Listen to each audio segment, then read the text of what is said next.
әкеміздің әкесі Омар деген кісі ұста болған кісі екен. Ол тек қана жаңағы тұрмыстық бұйым емес, мына қару-жарақ, пышақ сияқты нәрселерді жаңағы соққан. Ол кісінің бізде қазір бір кісе белдігі, сөнген сапысы, сөнген жаңағы үзеңгісі біздің қолымызда бар. Бір семьяда үшеуміздің айланысымыз, біздің әкеміз бен шешеміздің мына тәрбиесі, енді әке шешеміз Құдай берген енді керемет адамдар болды. Бұл ұстаның дүкені. Осында шеберлер қару-жарақ соғады. Ердің 5 қаруын жасайтын ұстаны темірші деп атайды. Ағайынды құлментегілерді білмейтіндер некен саяқ. Олар қазақтың қару-жарағының барлық түрін жасайды. Көшпенділердің қаруы ат үстінде алып жүруге, соғысуға қолайлы болған. Темірді қамырда илейтін ұсталар бұл кәсіптің қасиетін үнемі айтып отырады. Мысалы, біз ұста дейміз, дарқан ұста дейді, ең мақтыларын дарқан ұста дейді. Ол дарқан ұстаңыз барлық жаңағы зергерлігі де, бүкіл қара темірмен бәрімен айланысқан өте білімді адамдарды, жаңағы ұғымы да терең, халықтың жаңағы тарихында білетін адамдар дарқан ұста деп атап береді. Тархан деп батырларға да беріледі, соның бәрі негізінде сол өте бұл түркілерден келе жатқан ежелгі дүние, тархан деген. Ал темірші дейді. Темірші темірмен айланысып, темірді тапқан кезде алғашқы көрікке балқытып жасап, зат жасаған адамдарды алғашқы темірші дейді. Оның айланысқан адамдар да шамандар екен алғашқы айлығын. Көшпенділердің қару-жарақ тарихы тым тереңге жетелейді. Мұражайдағы бұйымдар сан қилы тарихи оқиғалардан сыр шертеді. Археологиялық қазбадан табылған алтын адамдар асыл таспен апталып, күміспен қапталған. 5 қаруын сайлаған алтын адам бейне ұрысқа дайындалған батырдай тас түйін. Бабаларымыз ұлан ғайыр даланы найзаның ұшы, білектің күшімен қорғап қалды. Жалпы қару-жарақ қарапайым еңбек құралдарынан сонау қола ғасырында бөлініп шықты десе болады. Өзіндік бөлек жүйе ретінде, қару ретінде, ұрыс құралы ретінде. Пышақ пен қанжардың айырмашылығы не? Жай пышақ бұл тұрмыста қолданыла беретін бұйым, ал қару әдейі осы мына денеге дарытуды жеңілдететін өзінің бір ерекше құрылымдары бар. Осы біздің заманымызға дейінгі 2-ші мыңжылдықтан бастап қарудың өзіндік ерекше функциясы бөліне бастайды. Бұл нағыз ұрысқа арналған және де адам шығынын жасау үшін арналған құралға айнала бастайды. Көшпенді ең алдымен жауынгер болған. Дала ұланы үшін жауынгер болу үлкен парыз. Салт дәстүрде батырлар жырында, мақал мәтелде қару-жарақтың орын алуы да сода. Қазақтың арғы бергі тарихында 5 қаруға айрықша мән берген. Оның ерекшелігімен жәдігерге қатысты әдет ғұрыптар сақталып, бүгінге дейін жетті. Қару-жарақ дегеніміз бұл ұрыс жүргізу құралы. Бірақ оның мәні, сипаты және маңызы бұл анықтамамен шектелмейді. Қару қастерлі бұйым. Ол еркін адамның символы, ол биліктің символы. Оның көптеген мәнісі мен мағынасы бар. Жаужүрек түркілер қару-жарақты қатты қадірлеген. Атақты ғалым Махмуд Қашқари қару-жарақ сайланса ат табылар, қаруын ұмытса қапасқа түсер дейді. Қылышты тот басса істің қырсыққаны деп 5 қаруға үнемі күтім керек екенін ескертеді.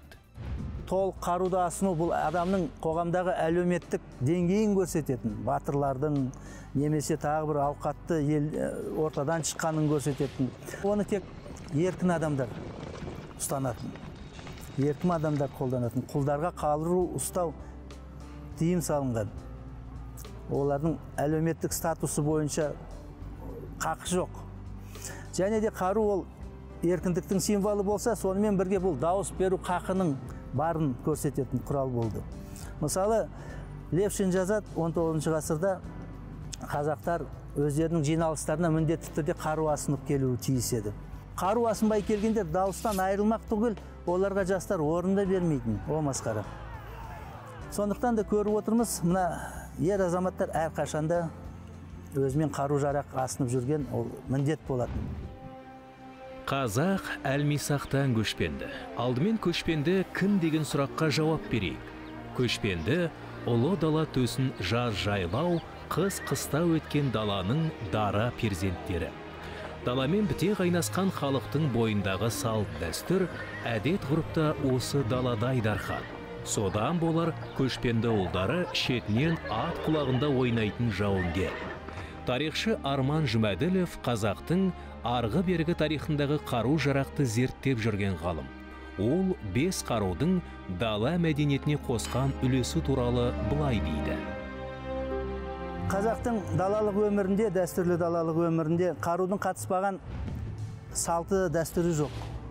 Баланың шыр етіп жер бетіне келгенден бастап, сонау жер қойнауына қайта тапсырғанға дейінгі барлық салт дәстүрде қару бар.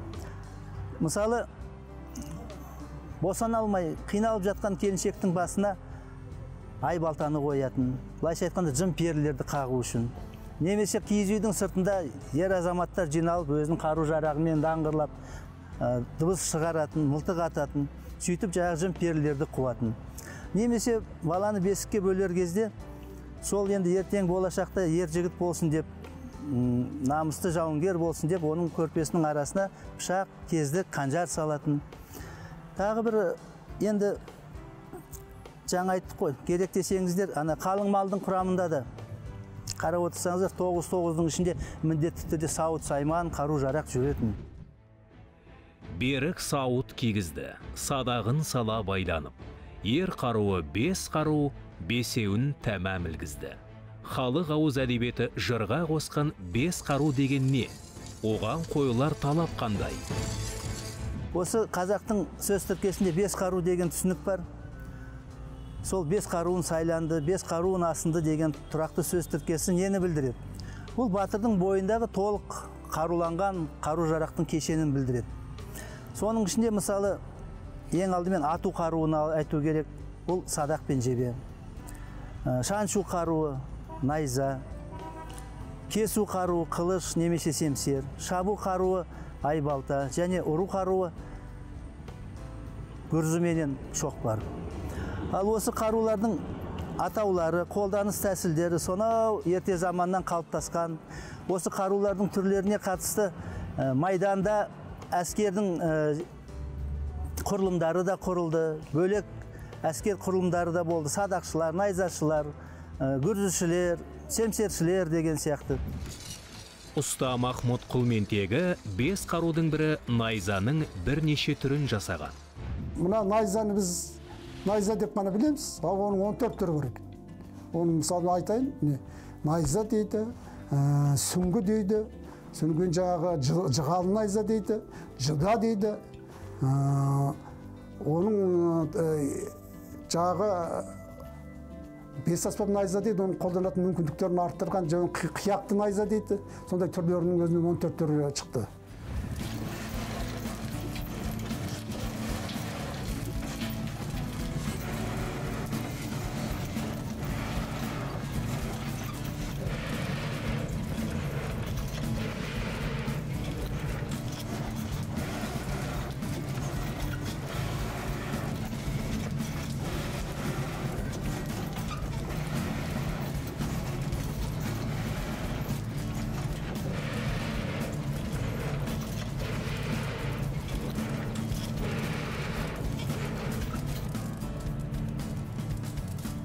Темірші Махмұдтың жүзі көріктің отынан балғыл жанып қып-қызыл темірді қамырда иіліп жатыр. Қара төс қорғасындай балқыған көк темірді жаншыған сайын одан алуан бейне шығады. Білектей жуан темір қалақтай жұқарып қылышқа айналып барады. Енді біздің әкеміздің әкесі Омар деген кісі атақты ұста болған, сол кісіден бір 2-3 дүние қалды. Соны қазір мен іздеп қараймын, ерден бар шығар бұл жерден. Міне тұр. Мынау ол кездерде ол әкемнің әкесінің Омар деген кісілердің кезінде мына тұлпарлар, мақтаттарға міндетті түрде жаңағындай осындай мынада құлпы болады. Мынау басқа ұқсамайды, өте ескі. Ескі себебі мынаған жеке құлпы салынады. Кейін оны өзінің ішінен құлпы салынатын жасаған түрлері болды. Мына жеке құлпы салынатын өтті көне түрінің біреуі осы міне. Сол кісіден қалған дүниенің біреуі, мынау үзеңгі, сол кісінің өзінің соққан дүниелері міне. Осындай екі дүние қалды. мына ағайын дүшеміз де өзіміздің ұлттың дүниемізін жасап, соның жаңа азабына да көніп, соның тозағына нетіп отқанымыз жоқ. Бірақ өкінбейсің, қуанасың, талай нәрсені істедік, әлі істейміз деген ойымызда тұр шама келсе.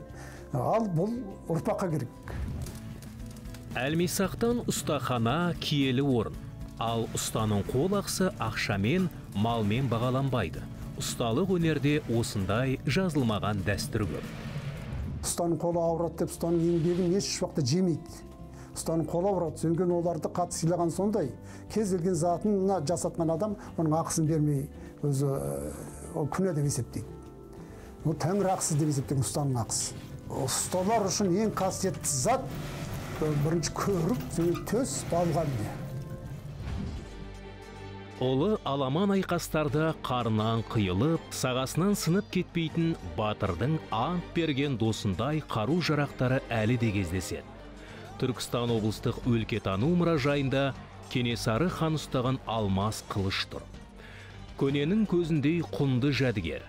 Хәм қолбасшы, хәм батыр Кенесарының қолында жарқ-жұрқ етіп ойнаған ақ алмас. Жүзін тот баспағанымен жекпе-жектерде кетіліп, кедір түскен іздерін көресіз.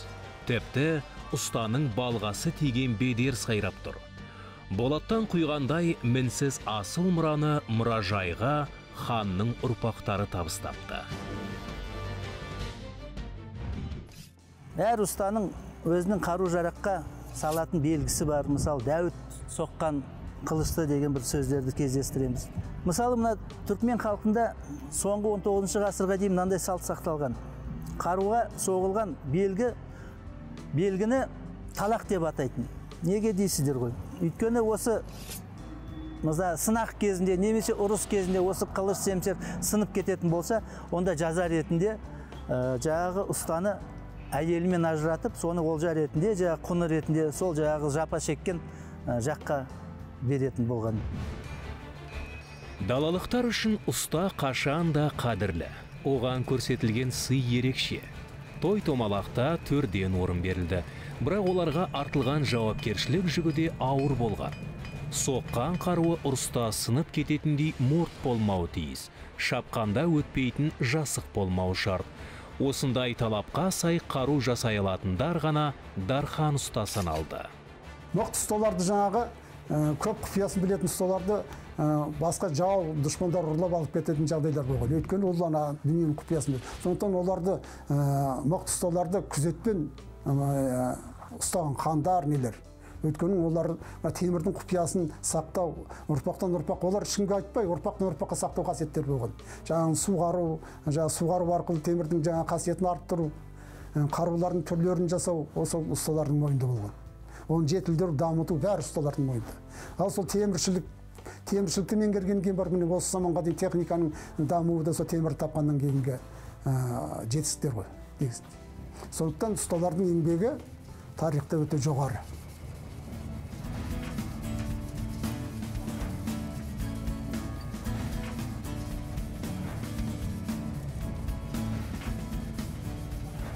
Ұсталық өнер қанмен, тәрбиемен келеді.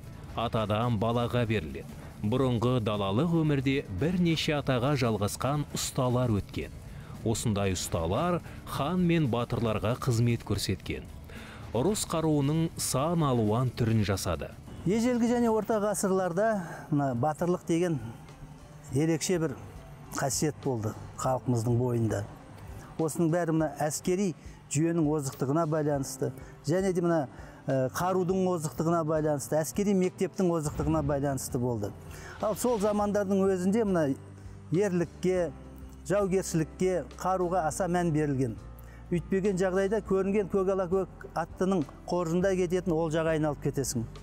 Қыз бақыты дейді, неке қиған түндері, ер бақыты жау қайырған күндері. Көріп отырсыздар, басты далалықтардың басты мақсаты елдің амандығын сақтап қалу, жауменен арпалысу және өзінің дегеніне жету. Қару жараққа қатысты ырым-тыйым, әдет-ғұрыптардың көбі жаугершілік уақытта қалыптасқан. Қайрат күші қайтпаған батыр өз еркімен қаруынан айырылмайды. Қарудан айырылу өліммен тең. батыр қаруынан айырылса, басынан бағы тайғандай күй кешеді. Ол қолына қаруын қайта алып, атына мінгенде ғана қайрат артады. Қару жарақ, жаңа айттық қой, тек ұрыс құралы емес. Бұл жанды бұйым. Ер азаматтың қасында жүретін мүмкін шерт жасасқан бұйымдардың бірі. Енді халық әдебиетінде көп байқаймыз. Батырлар өз қаруыменен серт жасасып жатады. Мысалы, садақ тартып отырып қобыландылар. Тигізбесем маған серт, белден сынсаң саған серт дейді. Немесе бір ант су ішкенде, бір келісім шарт жасасқанда міндетті түрде қаруды да куә ретінде тартатын. Одан біз мына жазба ескерткіштерден, сақ дәуірінен, түркі дәуірінен, қазақ хандығы эпостарынан осы құбылыстарды көруімізге болады. Мысалы, Геродот өзінің тарих деген атты шығармасында сақтардың ант су ішкенін сипаттайды.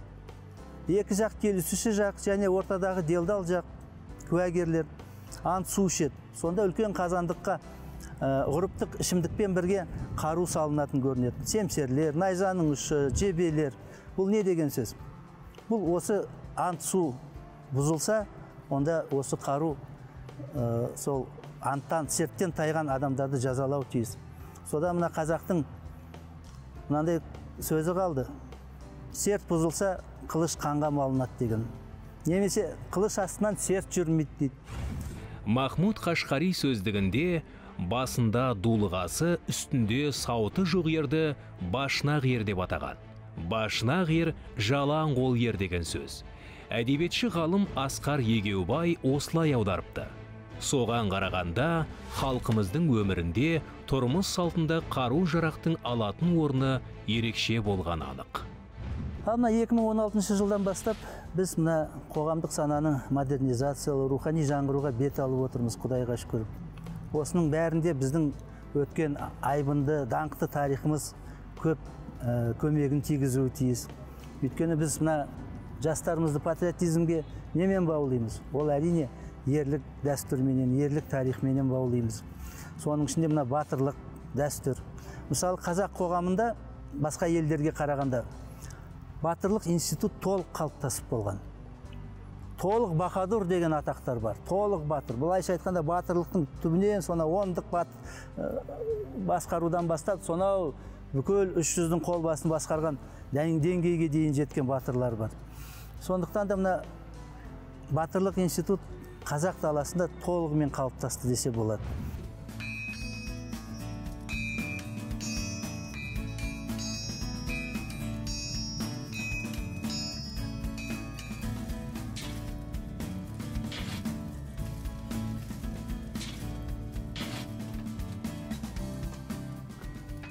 Ұсталық өнерде ежелден келе жатқан бір игі дәстүр бар. Мұны өнер сабақтастығы деуге де болады. Бүгінде Махмуд аға жылдар бойы жинаған тәжірибесін өзінің ізбасары ұлына үйретіп жатыр. Бейбарыс қазірдің өзінде көрік басып, сом балғаны құлаштап ұрады. Темірдің қасиетін танып білуді әкесінен үйренуде. Тіпті темір суарудың қасиетін де меңгеріп алған. Осы кішкентай кезімнен бері әкем өзі тәрбиелеп келе жатыр мені. Осының бәрі сол өнерге көргенім, өскенім осы жерде. Кішкентай кезімнен бері осы қалай жасап жатқанын, қалай төс ұрып, соғып, қылыштар жасап жатқанын көріп өскенмін. Сосын әкем өзі сурет өнеріне бейімдеген өзі. Әкем өзі сөйтіп тәрбиелеген өнерге. Өнерге бейім, өнердің рухын, өнердің ішкі сезімін қалай сезіну керек, қалай білу керек, соның бәрін сырын білгенмен маған соны берген. Жұмыс арқылы, көрсету арқылы, кәдімгі дәл дерек арқылы көрсетіп, міне осындай нәрсемен, осындай күшпен келетін нәрсе екенін көрсеткен. Қару жасауда мен енді осы сурет өнерімен және ұсталық өнерді бірге қатарынан алып жүргім келеді. Бірақ та ол өте бір жаны қиындық іс, өйткені екеуі бір-біріне онша да ұқсамайды. Екеуі екі талапты міндет етеді. Мысалы, қару жасау өте қиынырақ. Оған кішкене ұзақ көңіл бөлу керек. Ол физикалық күш кетеді ол үшін. Оны мен дамытқым келеді. Ол үшін уақыт керек. Ол үшін кәдімгі әкемен отырып, кәдімгідей бір зат жасау үшін үлкен бір 2-3 айлық, 1 жылдық, 2-3 жылдық адамның өзін күшті керек, мастерство болу керек адамда. Соған жету үшін, ол үшін енді әрине көп жұмыс істеу керек, көп еңбек ету керек. Мен шеберлігімді арттыру үшін көп жұмыс істеуім керекпін. Мен соған дайынмын.